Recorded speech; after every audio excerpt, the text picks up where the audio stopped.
కార్మికులము 10వ రోజు సమ్మెలో భాగంగా అన్నానికి బదులు మేము మట్టి తింటాన్నాం. ఇప్పటికైనా అధికారులు ప్రజాప్రతినిధులు స్పందించాల్సిందిగా కోరుతున్నాం. ఎందుకంటే బాబా గారు ఎంతో సదుద్దేశంతో చేసిన ప్రాజెక్టు ఇది. 65 ఇవి పంప్ హౌస్లు కట్టించినాడు.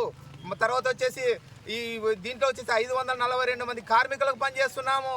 తర్వాత 900 విలేజ్లకు నీళ్లు పోతా ఉన్నాయి. మరి ఇంత అభివృద్ధి జరగాలి అని మీరు అంటున్నారు, కానీ ఎక్కడ అభివృద్ధి? ఇన్ని గ్రామాలకు నీళ్లు పోకపోతే మీరు ఏం చేస్తున్నారు?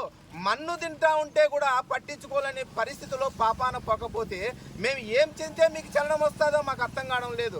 అయ్యా, రోడ్డు మీద పొరలాడుతున్నాం, దండాలు పెడుతున్నాం. మీకు కాళ్ళు పట్టుకోవడానికి ఒక్కటే మార్గం. మరి మీ కటౌట్లు ఎక్కడైనా దొరికితే ఆ కటౌట్ల దగ్గర మీ కాళ్ళు పట్టుకోవడానికైనా మేము సిద్ధంగా ఉన్నాం.